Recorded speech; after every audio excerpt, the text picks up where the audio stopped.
Welcome to the Know Before You Go Travel Show, where we share all the latest travel tips, tricks, and insights to make your next vacation the best one yet. So sit back, relax, grab a cocktail, and enjoy the show with Penyak Travel's George Penyak and our senior travel consultant, Janet Penyak. What is up, everybody? Hey, everyone. Welcome back to another edition of the Know Before You Go Travel Show, and we've got a show for you today. Lots of big travel news going on. Yeah, I love it. Yeah, lots of stuff going on. We are in the middle. We're actually doing this during the holiday weekend, so a lot of travel news though popping lately because you have kind of, I don't want to call COVID fading away, but the things are opening back up, and a lot is changing both in the airline world, the resort world. The cruising world now has a lot of news popping off. So We've got a lot to talk about today. But I hope everyone's enjoying their holiday weekend. We've got one more day. It's Sunday. Having a good time. And here we are. Yes. Back and better than ever. Back and better than ever. So, what do you want to start with first? I was going to say, I feel like the biggest news out there is what the airlines have done. Most of the U.S.-based carriers have eliminated change fees for domestic routes. You know, it depends on the airline. But the three major carriers for the U.S., so United, Delta, and American, all announced in the last week that they're eliminating their change fees, which is $200 per person on domestic routes. And then American is also doing it on short-haul international, so like to Mexico, Canada, the Caribbean. So that's really exciting news. So it's just kind of giving you more flexibility and a peace of mind, you know, if you do book now, but then you don't want to travel, well, you can change your ticket to a later date and you're not going to be charged that change fee. You will be subject to whatever the ticket fare is. If there's an increase, you would have to pay that, or if there's a decrease, you'll get a voucher for the difference, but you don't have to pay the change fee, which is huge. Yeah, that is big news. And these airlines right now, they need money. Yep. So I think you have a lot of people on the fence of flying, and you have to get butts in the seats, and they need money. And that's one tool they're using to get people to book again. I think it's smart. Yep. I think it's a good thing for consumers and for the airlines. So the airlines for a long time rode these record high profits. They were making a killing. Never expected anything like this to happen. Supply and demand changes. It swings in the other direction. And now this is going to benefit the customer and the consumer. So I actually think this is a good move to help get people flying again. Oh, I absolutely agree. And speaking of people flying, we got some shout-outs here before we roll into the news too much. Oh, you want to go ahead and do this? Yeah, let's give some shout-outs here. Give some love in the beginning. Oh, okay. Well, shout out to Jennifer from Philadelphia wanting some more information on the beautiful Unico 2087 that we went to in June. That's been a very popular episode. Yes, it has. So we've sent that information. And Lauren from Columbia, where we lived for a long time, but she has booked the beautiful Secrets Cap Cana Resort for her honeymoon in the top suite. So thank you, Lauren. We appreciate you. Oh my gosh. I love that. I love her, and I also love Cap Cana. Yes, Secrets Cap Cana is a beautiful resort.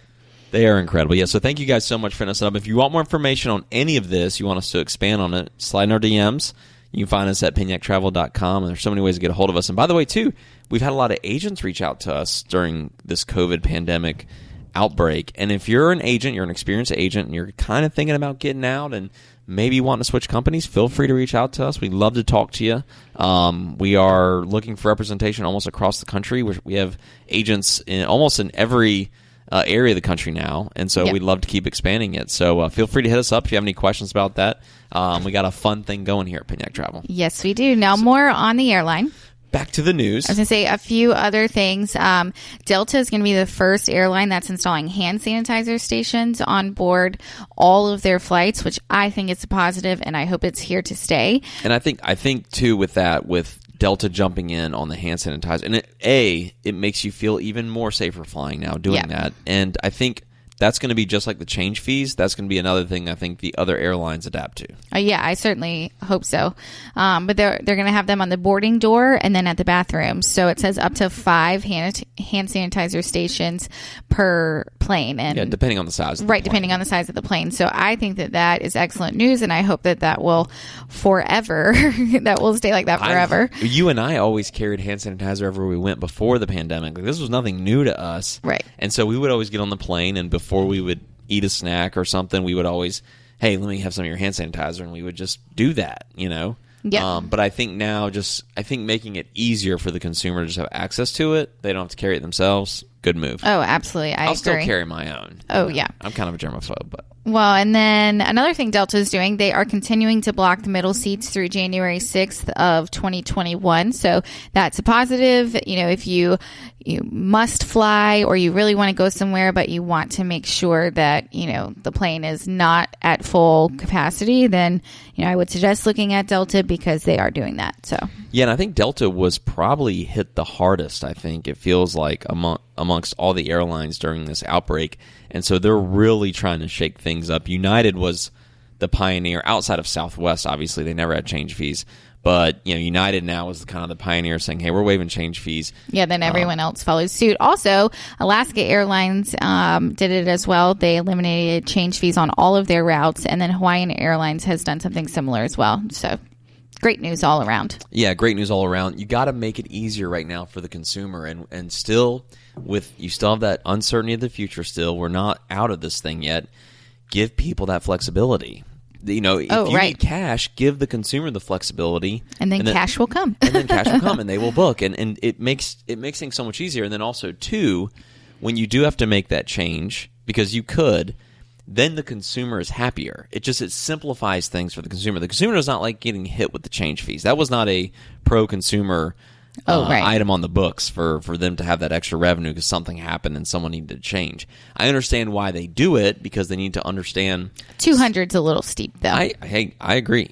I agree. Because, if you think you have a couple traveling that needs to make a change on their airline tickets, it's $200 a ticket. That's $400. That's ridiculous. When you're running record profits, you can cut that. I can understand maybe like a small change fee of $25, $50 a person.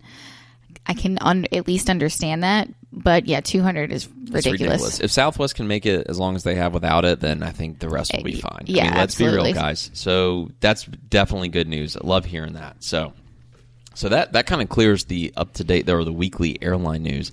Let's jump into resorts because we're seeing a lot of things shake up in the world of resorts.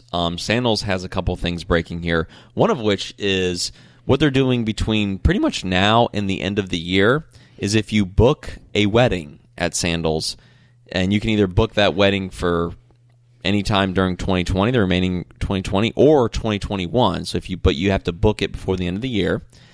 They're going to do a live stream for you of your wedding. So for those that either can't make it or don't feel comfortable going to your wedding, they will do a very nice live stream for you. So anybody back home can actually watch the ceremony. I think that's really cool. And that will go through the end of 2021, but it must be booked before the end of the year. And so that's the Sandals live stream. They just announced that. And again, what they're trying to do is just make it easier for the consumer to not put the stress of having, because you're planning a wedding. There's so many people that have their wedding plans on hold right now. And it's like, it makes sense to offer that to say, hey, if you're putting your plans on hold because you're uncertain of who will show up, let's make it easier for everybody. The people that are comfortable can go. The people that want to stay home, we're going to give them a great option to watch it live, and Sandals will do that free for you. I think that's pretty cool. Yes, and there's also some other big Sandals news that we'll talk about, but I'm really excited about that news, so we're going to save the best for last. So we'll talk about that at the very end. Okay, so we have a little sad news in the resort and the hotel world. This is crazy. I never saw this coming, and we're in interesting times right now, but Hilton Times Square closing for good. A staple hotel right in the heart of New York City in Times Square closing forever. The last day will be in October, and they noted financial difficulties stemming from the pandemic. I was going to say, nobody's going to New York City right now. No one's going to New York City. I think New York City is going to be forever changed from this because when you have places like that closing and they're in Times Square, I mean, it is crazy, and I hope New York City and New York can pull out of this. My fear is you have people leaving these highly populated areas now because they don't feel safe there because of how it spread so quickly in these big cities. But it makes sense. I mean, in New York City, people live on top of each other. Yeah. I mean, you have these apartment complexes and condos, and hundreds of thousands of people share the same front door. You're gonna pass. You have to touch the elevator button. It's gonna happen. And I think people are leaving, so you have a lot of things going on well, there. and But nobody's visiting there No right one's now. visiting. And I don't know if it's still in place, but where we live in South Carolina, if you wanted to go there, you had to quarantine for 2 weeks. So yeah, I mean, and for Hilton Times Square, and these hotels in Times Square pre-COVID were thriving. I mean, plus all the international they couldn't tourists that charge they would enough. get. Yeah. I mean, they were just the hotel rates in Times Square were through the roof. Yeah. They were making a killing. And now we have it closing for good. They're not like, we're not saying shutting down temporarily. This is done. Yeah. They're shutting the doors. That is wild. That news. is wild. I hate to be the bearer of bad news on this show, but you have to tell it all, and that's not good. Well, and to, I guess, now shed a little bit of positive news, the Dominican Republic, they have gone away now with their COVID testing, and they're just doing random tests, which I know sounds scary, but basically that's like if you are showing symptoms of COVID, then they're going to test you. But they have done away with the COVID test requirement, and I think that's great. They're going to get, some tourism restarted. So yeah, that's good, because there's some people that just don't want to take the test. It's not comfortable. Right. I get it. It's not comfortable. No, it's not. We've done it, and it's terrible. But like, most of these destinations have so many other safety restrictions put in place that it does make it safe to travel. Still, but again, safety is a personal thing. So right. If you still feel safe, go. If you don't feel safe, don't go. Our personal preferences, we feel safe, but I completely understand the other side of the coin, right? So we're not gonna push it. So, and then also you have some interesting news on Sandals too. We have a South Coast reopening, right? Yes, but I said I was saving that. Oh, Thanks for ruining it. You want to save that to the absolute end? Well, it's my favorite news. Okay, Mrs. Big News. Well, I think it's pretty cool what they've done there. So we'll talk about that in a minute. All right. Well, let's go on to cruising. I was going to say, so going on to cruising, so Costa Cruises, which is a part of Carnival brand, they have restarted their operations as of today, which is September 6th, with their very first sailing week-long doing an Italy cruise. So that's exciting to see another cruise line out there that's trying to get restarted, because I think that will just kind of pave the way for the others. Absolutely, I agree. And and I think, again, we're tiptoeing our way back to some level of normalcy, and these are the tiptoe steps. You have someone's going to have to be the one to do the first cruise. Yep. Someone had to be the first all-inclusive to open back up. Someone had to be the first person to get back on planes, and you kind of say, okay, we're tiptoeing our way here. We're doing it slowly. It's been a very slow recovery, very long recovery, and I think that's a good thing. It'll be very interesting to see how that goes. And I'm sure, I wish we could go. That would be a cruise I would love to be on to learn and see for ourselves what's changed. Oh, yeah. We'll have to look at doing something like that once more of that starts happening. Yeah, not all the way in Europe, though. No, We'll that's do what I'm one. saying. Yeah, like here. It makes when more they sense open up here, we will do that. Like, I think we've said it on another show. Yes, we will be the guinea pigs, and we will go and check it out and see how cruising has changed. So yes, we will be your guinea pigs. That's right. And you can follow us on Instagram. And if you have any questions, we have a couple of our trips. The last couple trips that we've done during the, not shutdown or lockdown, but during the pandemic here, on our Instagram, if you go to our Penyak Travel Instagram, go to our Save Stories, those last two, Unico and Antigua, both during the pandemic, both during the outbreak, and you can kind of see what traveling is like, because we do literally step-by-step from flying to being there to, we didn't post our COVID test because it looks awful. That thing was all the way up my nose. But if you ever want to see it, let us know. Send us a DM. We'll send you a video. And then speaking of cruise lines also, so speaking of tiptoeing back to normalcy, we just shared this on Penyak Travel Facebook page, so if you want more information, you can have it there as well. Disney Cruise Lines have announced on their blog that once they restart here in November, they're going to be at a maximum of 70% capacity. So they're not going to allow more than 70% of their maximum passenger load on the boat, and this is to save, obviously, space for COVID, eat more easily socially distance each other, and then really these cruise lines, when you really look at it, 30% occupancy is really the minimum a cruise line needs to go to, and that's kind of an industry average. 30% gets them to minimum profitability. So they're trying to stay between that 30 and 70. So I think from their research, 70 is still what they feel is a safe number, and they're actually going to test the waters here at a cruise out of the U.S. in November. So that'll be really interesting. We will follow that and see how that goes, see if that changes. But that's some really, really really interesting news to watch out of Disney Cruise Lines. And, they are I would consider them an industry leader in cruising. Oh, yeah, absolutely. No one really does family cruising better than Disney. That's right. Yeah, so watching a close eye on that. And again, if you want more information on that, that is going to be, I just posted the blog on our Facebook today. And then also, too, by the way, I forgot airline news. I forgot to mention this. TSA, this is really positive news. Yeah, this is good news. TSA announced they had their busiest day of travel since mid-March, so March 17th. September 3rd was their busiest day of travel since March 17th, since pre-pandemic. Or I guess you can call it like pre-lockdown. Right.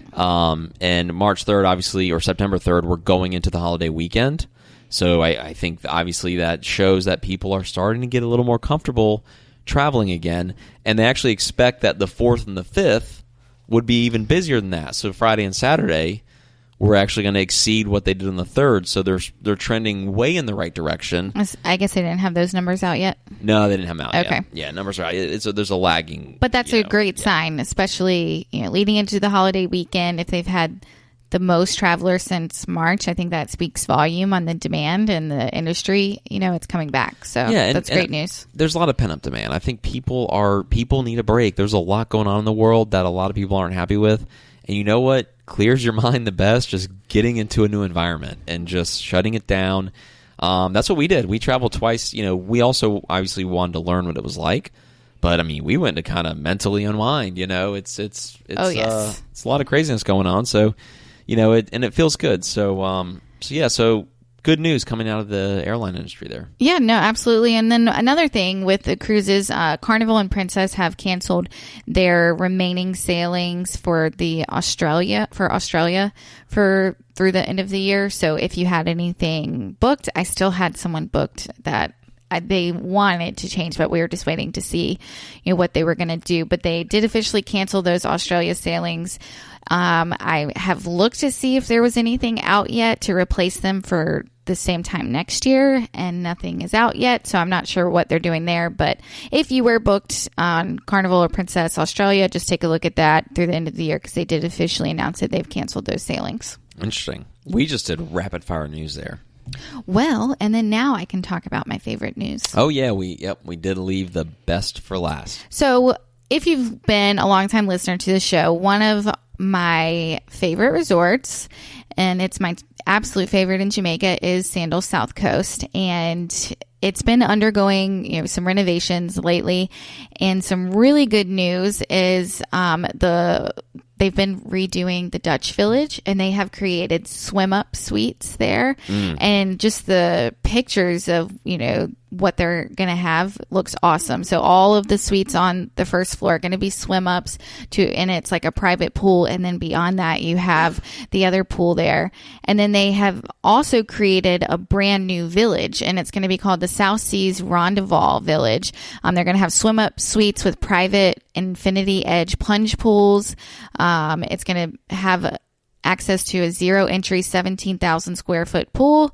I mean, these pictures look awesome, so check it out. And South Coast had a ton of space. I mean, it was very, it sits on, I think, 500 acres. So they had a lot of room that they could do something like this. So this is really exciting to see. Very cool. Yeah. And I think that swim out suite has become such a popular room category. Oh, it's very, we love it too. Yeah, it's very popular. And one of the awesome things about this one, because, and by the way, can you describe what a swim out suite is for those that haven't been to one or seen one? I will do my best to get a blog post on this news out this weekend. Yep. On penyaktravel.com, and we'll share it on our social media outlets. But explain what it is. Yeah, so a swim out or swim up suite is where you have the pool that goes directly up to your patio. So you'll be on the first floor, and then you just literally can walk out into the pool. Now, one thing you do want to check, because there are a lot of resorts out there that they will say swim out, but it's actually not like a true swim out. You're just on the first floor, and then you you take like 5 steps and then get like through the grass and then get down into the pool, but there's not actual like steps from your patio. So when you are looking for a swim up room, just be mindful of that, because in my opinion, that's not a true swim out. So these, though, are going to be awesome. You can just walk right out your patio and beachfront. 100%. And there's a distinct difference in that. And I think it's tricky because resorts will play the language game there and see what they can stretch, because there's a big difference in walking into a pool from your patio, like having to leave your room actually and then getting there, versus having the pool sitting almost on the patio where you literally walk out. Like you have steps down into the pool from your patio. Right. That's it. That is a big difference. And you have almost a private little area that you can be in where no one else will bother you. Right. Versus getting into a pool that everybody can get in. Right. Yeah. Big difference. It is a big difference. And, one thing that sticks out to me is at Sandals Royal Caribbean in Jamaica, they do have a room like that where there's not steps directly from your patio down into the pool, but they call it the walk out swim up. Okay. And so that's a big difference. Yeah. And so you can kind of tell that. But just when you're looking around at other resorts, just make sure that, that you do, if you are wanting a swim up, that you have the swim up that goes directly up to your room. Yeah. And I can't wait to check out South Coast. Yeah. So, it's going to be like a completely new resort, completely reimagined. So I think that's great. I'm very excited to go check that out again. Yeah, it's been fun to see what they've done with it. Remember, it was White House before, and then it became South Coast, and now they're updating more of the villages that definitely needed to be updated. Oh, yeah. And because they're adding soaking tubs, to the rooms in the Dutch village. So I love it. It's all, and it definitely needed it because they had kind of the old Jamaican look to them, like the walls were orange and old furniture, but this is going to be really, really nice. Yeah, I hate too when you have resorts that have such a variance in updates in room categories. So you have a certain room category that it's updated, it's modern, it has a different feel to it. Then you go into a different room category at the same resort, and it hasn't been touched since 2007. Well, and that was kind of the case here. Yeah, and I think a lot of resorts are like that. Oh yeah. But it's like, oh man, like what do you almost want to know what to expect, and I think that gives that little uncertainty there. So yeah, I'm glad they did it. Oh yeah. Now's a good time to do it, honestly, with COVID and stuff and traveling being much less. Dude, if you can afford it, do your renovations now. Oh yeah, no, I think that's great, and I can't wait to go check it out. So, are you ready for question of the day? I was going to say, I think, and that kind of wraps it all up. So, all right. Question of the day. Yes. Let's see how shallow-hearted you are here with this one. What? I'm just kidding. Would you trade looks for intelligence or intelligence for looks? Why would you ask that? You picked this one out. Well, I picked the number. You don't know the question, but you picked the number, and that was the question associated with number 51. This is a random website where I get these questions from. Would you trade looks for intelligence or intelligence for looks, or neither? I'll give you neither as an option. I was going to say, maybe like, if I, like younger, like maybe until I'm 50. Looks, but then like and I'd after rather that you want wisdom. Yeah. But would you would you trade current intelligence? So would you? Oh no, I don't. You wouldn't want to make yourself dumber. No. Yeah, don't do that. I would just say neither. Yeah. Okay. I got to think about this. I think that's kind of a dumb question, but because I think, yeah. Well, it was question number 51. You said 51. I just pulled 51, and we go with it. There's no editing here. I'm going to say neither. I think I'm very comfortable in my own skin right now. And, if anything, maybe I would trade some looks for intelligence. I think you need better questions. What? Yeah, I don't like these questions. Okay, we'll do better questions. Yeah, I think we should do better questions next time. Wah, wah. All right, well, you are the boss, so if you want better questions, all right, let's try number 52. No. If you want any more information, hang on. Let me just go to 52. On anything that you have heard today, you can please DM us or go to our website, penyaktravel.com. Give us a call, 1-800-674-3278. Or just, send us a DM. Yeah. Please send us a DM. We love you guys. That's the show. The boss said wrap it up. We are wrapping it up. I'm getting the finger wheel, so we are out of here. Thanks, guys. See you next time.